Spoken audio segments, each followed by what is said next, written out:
Hello, friends, and welcome to the Exams Made Simple. And we are back again with the Hindu Complete Newspaper Analysis for 31st of December 2020. तो एक बुरी खबर मैं आपको देना चाहता हूँ कि ये जो न्यूज़पेपर एनालिसिस है ये इस साल का आखिरी न्यूज़पेपर एनालिसिस है, ठीक है ना। तो इस साल में अब कोई न्यूज़पेपर एनालिसिस और नहीं किया जाएगा।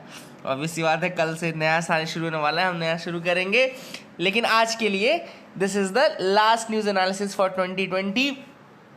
कैसा भी साल रहा हो, अच्छा रहा हो, बुरा रहा हो, बट द टाइम की जो क्वालिटी होती है वो है कि इट शैल टू पास।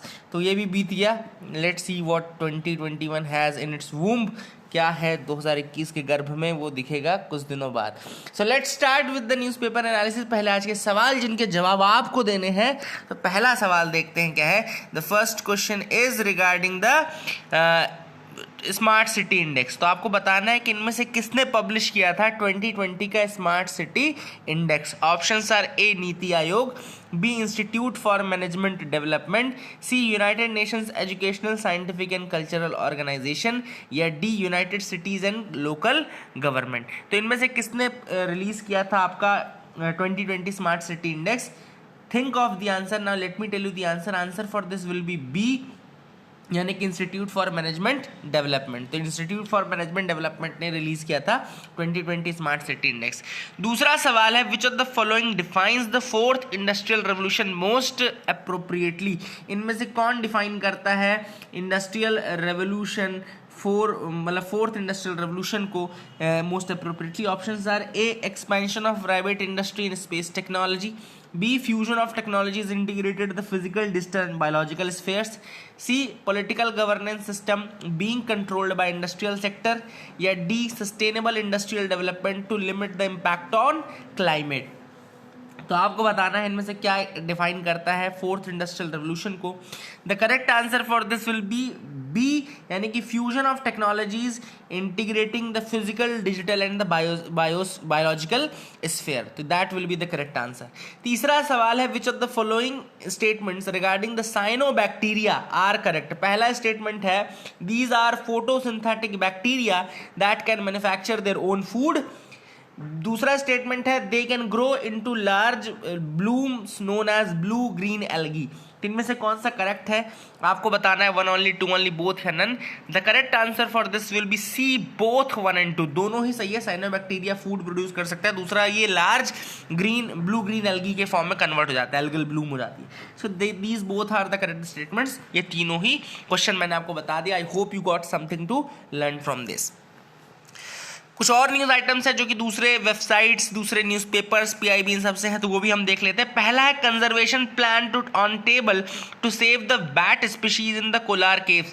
तो आप सबको पता है कोलार केव्स में एक बैट स्पीशीज है जिसके प्रोटेक्शन के रिगार्डिंग अब एक कंजर्वेशन प्लान बनाया जा रहा है।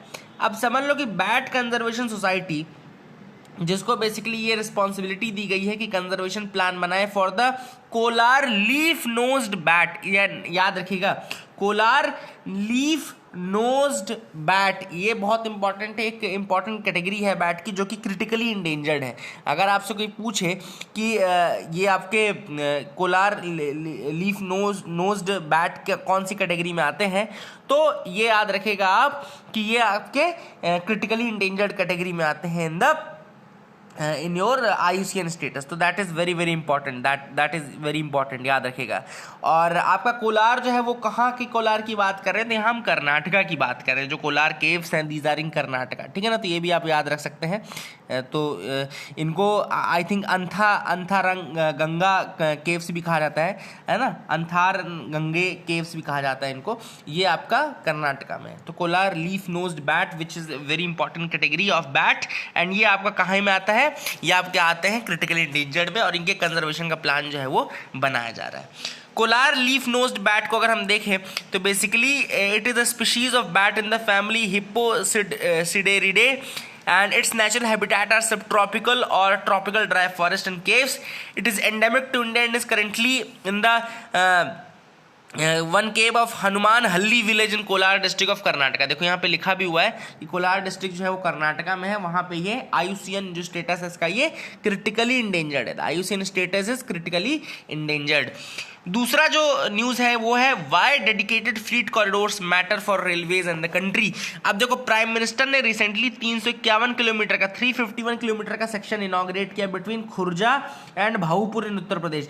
खुर्जा से भाऊपुर के बीच में एक 351 किलोमीटर का सेक्शन ओपन किया गया है for commercial operations as a part of eastern dedicated freight corridor.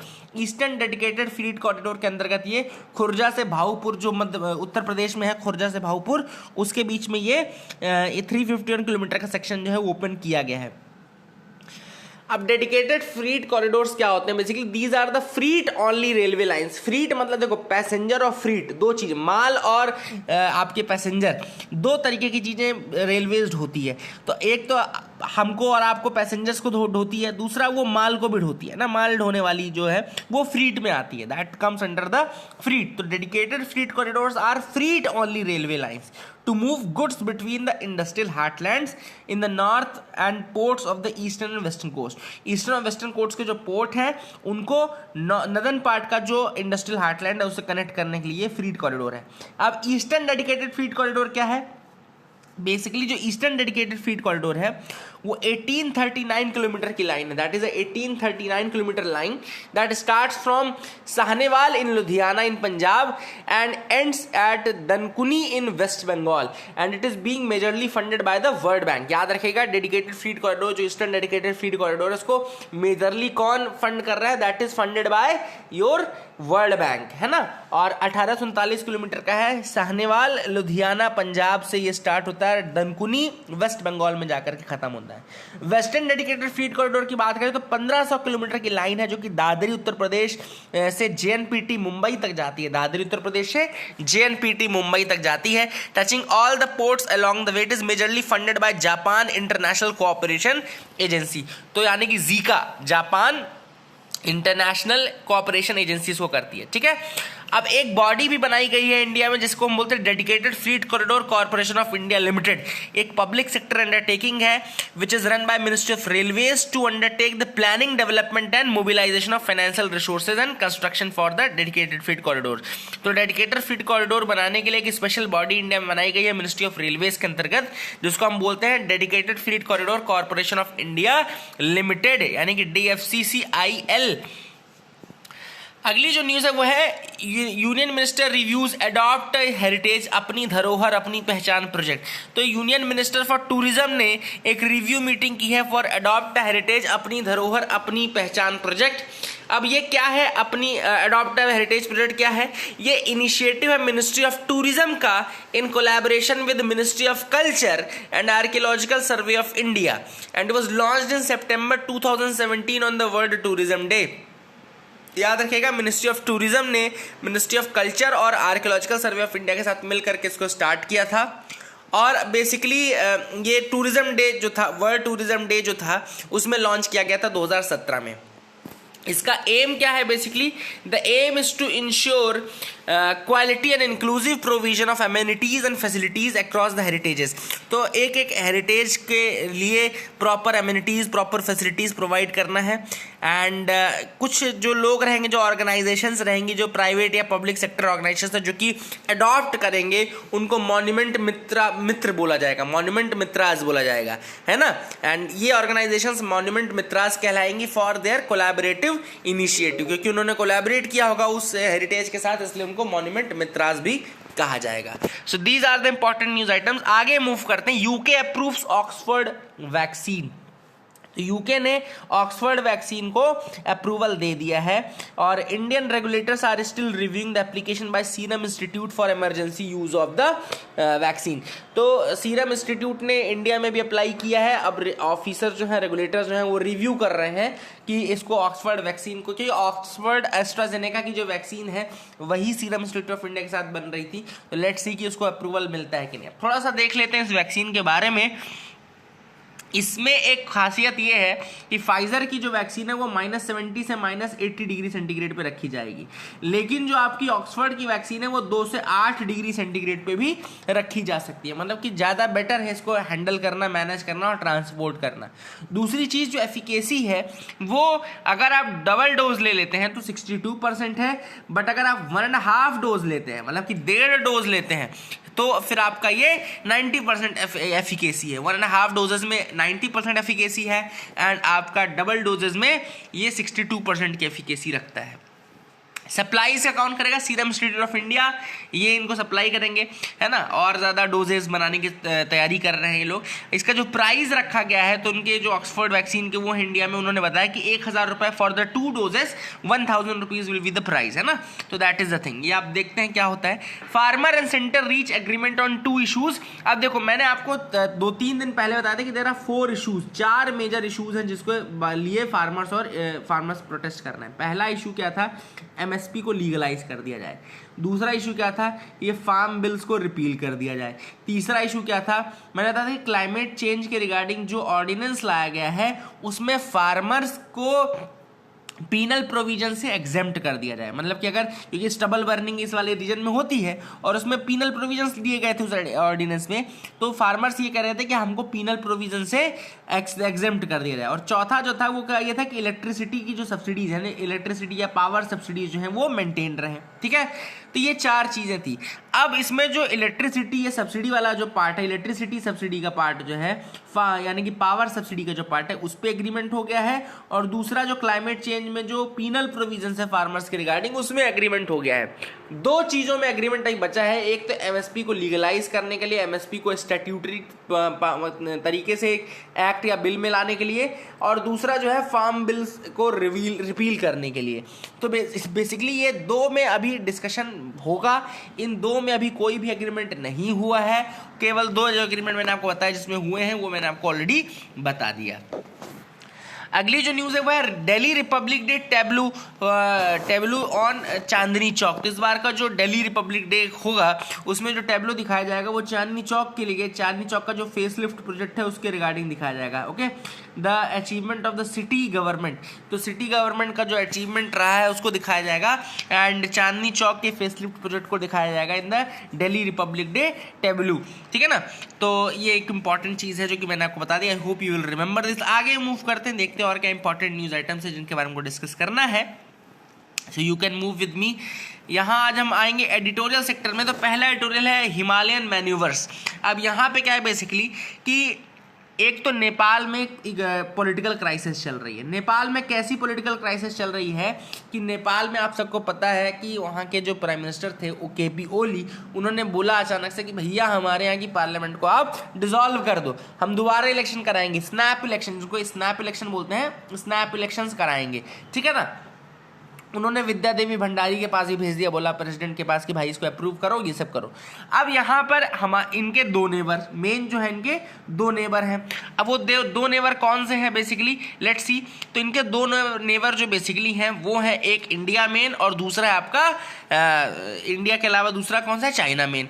अब ये दोनों ही मेडल ज़्यादा तक, तो इसमें सबसे अच्छी बात ये हुआ है कि इंडिया ने कोई भी मेडलिंग नहीं की है। इंडिया के लिए जो टर्म यूज होता था नेपाल के केस में होता था big brother, the term used was big brother. तो बिग ब्रदरली एटीट्यूड जो होता है that is not a correct word. ये एक चीज थोड़ा मैं आपको बताना चाहता हूँ कि अगर किसी शब्द में बिग ब्रदर लिखा हुआ है, देखिए the attitude of this nation is like a big brother to this nation, तो इसका मतलब है कि वो उसको सप्रेस करना चाहता है, वो उसको ऑप्रेस करना चाहता है, वो उसको अपने डोमिनेशन के अंतर्गत रखना चाहता है, ठीक है ना। तो big brother term in the international फोरा और इंटरनेशनल अगर आप वोकैबुलरी देखेंगे तो that is not a very good term, that is a wrong notion. तो बिग ब्रदरली एटीट्यूड दिखाया जाता था। एक्चुअली बिग ब्रदर जो टर्म है वो जॉर्ज ऑरवेल की नॉवेल 1984 से लिया गया है। 1984 में एक टर्म आपने सुना होगा, big brother is watching you, big brother is watching you, ठीक है ना। तो that comes from there and ये इसलिए करेक्ट स्टेटमेंट नहीं रहता है। तो यहाँ पे इंडिया ने कोई भी मेडलिंग नहीं किया, उन्होंने बिल्कुल छोड़ दिया कि ठीक है ये उनका पर्सनल मैटर है, उनका इंटरनल मैटर है। लेकिन चाइना ने तुरंत अपने रिप्रेजेंटेटिव्स को वहाँ भेज दिया और चाइना ने मेडलिंग करना शुरू कर दी। तो यहाँ पे ऑथर ने तारीफ की एक्चुअली इंडिया के एटीट्यूड की कि at least we have understood that it is Nepali politics and Nepal ने जब से कॉन्स्टिट्यूशन अडॉप्ट किया है, अडॉप्ट कब से किया? 2015 से। ये भी एक इंपॉर्टेंट टर्म चीज लिख लीजिएगा कि 2015 में कॉन्स्टिट्यूशन अडॉप्ट किया था नेपाल ने। उसके बाद से ऐसी क्राइसिस थोड़ा थोड़ा वहाँ बनी रहती हैं कभी कभी बीच बीच में, ठीक है ना। ऑथर ने बोला वे फॉरवर्ड क्या है, तो वे फॉरवर्ड तो ये कि पहले तो सुप्रीम कोर्ट एक्सेप्ट करे, जो सुप्रीम कोर्ट है नेपाल का वो एक्सेप्ट करे इन चीज़ों को और डिसॉल्व करने की परमिशन दे। अदरवाइज वो नहीं देगा तो इनको कैरी आउट करना पड़ेगा, ठीक है ना। द पॉजिटिव सिचुएशन, एक अच्छी चीज़ जो हुई है कि इंडिया के लिए दोनों रीच कर रहे हैं, मतलब कि केपी ओली को भी रीच कर रहे हैं और दहल प्रचंड, जो पुष्प कुमार दहल प्रचंड हैं, दे बोथ आर मतलब कि एक तरीके से इंडिया की तरफ वो थोड़ा जा रहे हैं। क्यों? क्योंकि ऑब्वियस बात है ना, इंडिया ने खुद से मेडलिंग नहीं की हिमालयन नेबर्स के लिए, तो वो खुद ही इनके पास आ रहे हैं। So that is a good thing. अगला जो आर्टिकल है वो है separating the wheat from the agri policy shift. अब यहाँ पे देखो ऑथर ने थोड़ा सा जो डिटेल बताया है वो ये बताया कि एग्रीकल्चर इनकम डाउन हो रही है। बिल्कुल सही बात है, एग्रीकल्चरल इनकम डाउन हो रही है, एग्रीकल्चर रिम्यूनरेटिव नहीं रहा। थोड़ा सा मैं आपको बताता हूँ कि अगर आप ब्रिटिशर्स टाइम पे देखें एग्रीकल्चर में, तो उसका एक सबसे बड़ा रीज़न जो ये था कि एग्रीकल्चर क्यों डिक्लाइन कर रहा था, उसका एक सबसे बड़ा रीज़न ये था कि उस समय एग्रीकल्चर में इन्वेस्टमेंट नहीं किया जा रहा था। एग्रीकल्चर को अच्छा करने के लिए कोई अलग से इन्वेस्टमेंट नहीं किया जा रहा था। So erosion of farm income was triggered by growing inefficiencies. जो फार्म इनकम का इरोजन है वो इनएफिशिएंसीज बढ़ रही हैं एग्रीकल्चर में, इस कारण से है।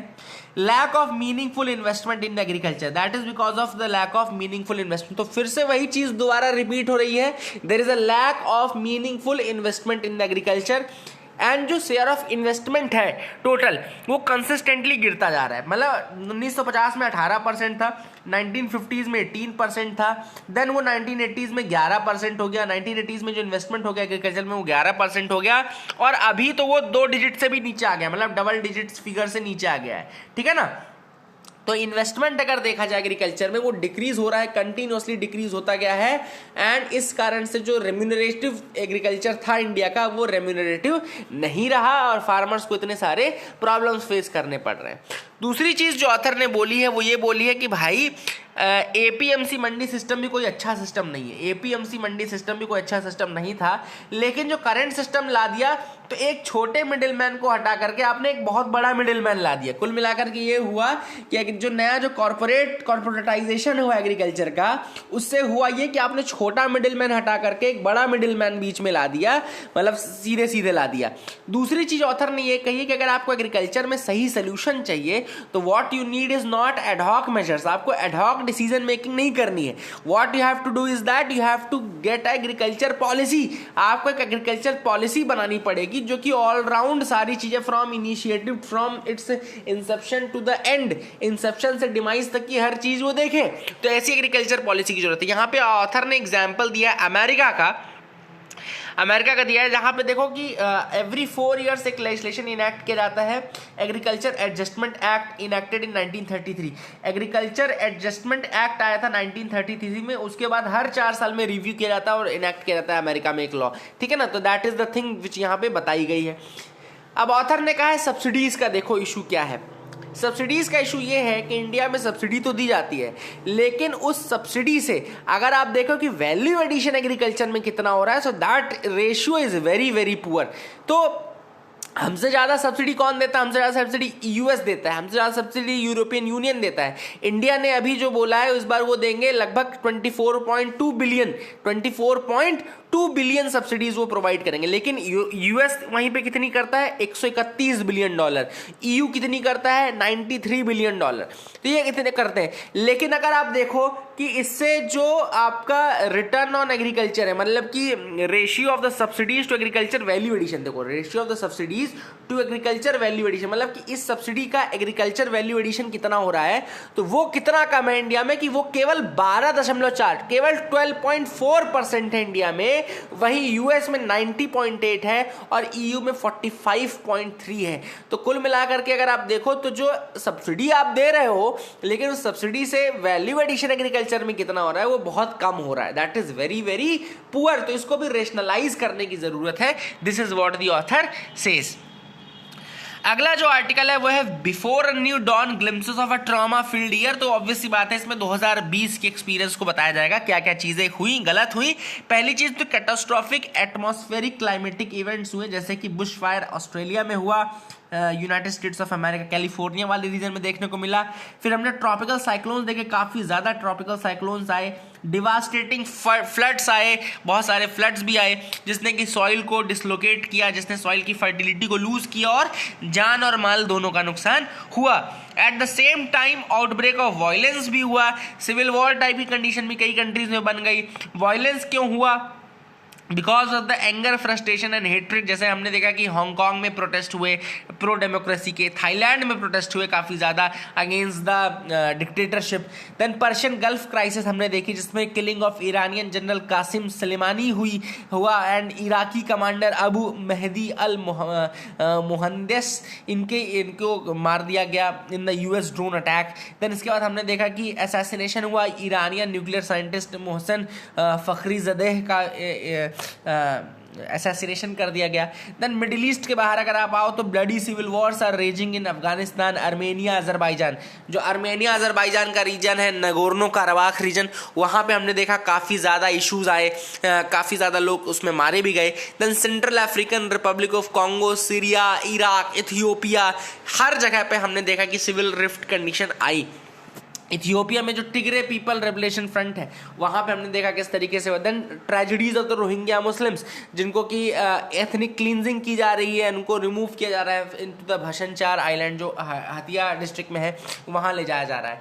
फिर जो सबसे बड़ा क्राइसिस था ग्लोबल, ये हम पूरा ग्लोबल लेवल पे बात करें, कल हमने इंडिया लेवल पे बात की थी ऑलरेडी। तो फिर उसके बाद हमने देखा कि वुहान क्राइसिस जो था वो ग्लोबली कितना ज़्यादा उसने परेशान किया। ऑब्वियसली बात है कोरोना वायरस, और अभी भी वो आगे बढ़ता जा रहा है, नए इवोल्यूशंस के साथ आगे बढ़ता जा रहा है, ठीक है ना। देन इंडिया में भी कुछ चीज़ें हुई, जैसे कि ऑथर ने कहा कि अलग से कुछ लॉज जो बने, सिटीजनशिप अमेंडमेंट एक्ट का ले लो, चाहे एब्रोगेशन ऑफ जम्मू कश्मीर का status, special status, bifurcation, agrarian reforms, then labour reforms, Shaheen Bagh agitation, है ना। तो इन सारे इश्यूज को ऑथर ने हाईलाइट किया। So this was year overall, थोड़ा सा आपको बेसिक इस साल का मैंने बता दिया। आगे मूव करते हैं, देखते हैं और क्या इंपॉर्टेंट न्यूज़ आइटम्स हैं। सो आज वैसे 31 दिसंबर है। I am thinking of starting the revision series plan again. इस बार की रिवीजन सीरीज जो रहेगी वो बहुत ज़्यादा एडवांस्ड रहेगी, है ना। तो जैसा हमने लास्ट ईयर रिवीजन सीरीज में पूरा 1.5 साल का करंट अफेयर्स रिवाइज किया था, फिर से देखते हैं। लास्ट ईयर ज़्यादा करंट अफेयर्स नहीं पूछा गया था, लेकिन आप कह नहीं सकते कि ये इस साल क्या होगा। So we are planning to start the revision series दोबारा से, और उसमें क्या क्या एडिशन आप चाहते हैं तो प्लीज़ बता दो, उसके अकॉर्डिंग मैं अपना प्लान पूरा हम लोग उसको बना देंगे ना। I will be taking the classes in the revision series, so tell the plan accordingly क्या चाहिए। इसमें स्पेशल एडिशन या कुछ आप प्रैक्टिस या जूम सेशंस रखना चाहते हैं तो अपन उसको जूम सेशंस को भी प्लान कर देंगे उसी रिवीजन सीरीज में, है ना, क्लासेस के अलावा। तो आप मुझे बताइएगा, we will make the plan accordingly. आगे मूव करते हैं, देखते हैं और क्या इंपॉर्टेंट न्यूज़ आइटम्स हैं। CCEA nod for 3 infra projects. अब यानी कि cabinet committee on economic affairs जो है, जिसको हेड कौन करता है, प्राइम मिनिस्टर हेड करता है, उसने 7,725 करोड़ के इंफ्रास्ट्रक्चरल प्रोजेक्ट, इंडस्ट्रियल प्रोजेक्ट्स को स्टार्टिंग दी है। कौन कौन से प्रोजेक्ट्स हैं ये? एक तो ग्रीनफील्ड इंडस्ट्रियल सिटीज़ है, setting up greenfield industrial cities. इसके साथ फिर connectivity to the major transportation corridors, and जैसे हमने ईस्टर्न डेडिकेटेड फ्लीट कॉरिडोर और वेस्टर्न डेडिकेटेड फ्लीट कॉरिडोर की बात की, एक्सप्रेसवे, नेशनल हाईवेज, इन सबको बनाने के लिए अप्रूवल दिया गया है। अब 3 projects proposed by the department of promotion of industrial and internal trade, यानी कि DPIIT जिसको हम बोलते हैं। ये क्या क्या इंक्लूड कर रहे हैं? पहला है जैसे कि कुछ इंफ्रास्ट्रक्चर प्रोजेक्ट्स, जैसे कृष्णपट्टनम इंडस्ट्रियल एरिया जो है आंध्र प्रदेश का, उसको 2,139 करोड़ से किया जाएगा। देन टुमकुरू इंडस्ट्रियल एरिया है कर्नाटका का, जिसको 1,701 करोड़ में स्टार्ट किया जाएगा। तो ये नाम याद रखना है, कहाँ पर है, कृष्णपट्टनम इंडस्ट्रियल एरिया कहाँ पर है, आंध्र प्रदेश में। देन टुमाकुरू इंडस्ट्रियल एरिया कहाँ पर है, कर्नाटका में है। And sorry, multi modal logistics hub MMLH and multi modal transport hub Greater Noida Uttar Pradesh में ये प्रोजेक्ट आएगा 3,883 करोड़ का। तो जोड़ोगे अगर तो ये 7,000 पूरा हो जाएगा।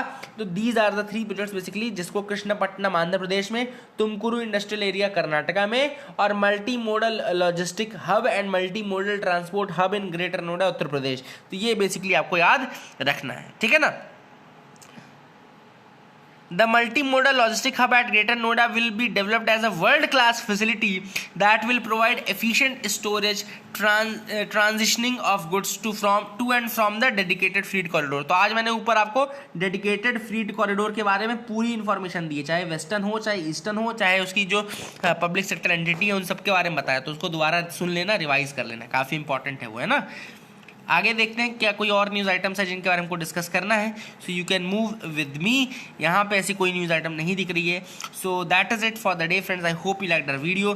Please do like share subscribe, keep loving us, keep sharing us. Thank you and happy new year to all of you. आज मैं सबसे पहले विश कर दूँ आप लोगों को, ताकि आपको पता रहे कि सबसे पहले मैंने विश किया है। So that is it for the day. Thank you and have a nice day.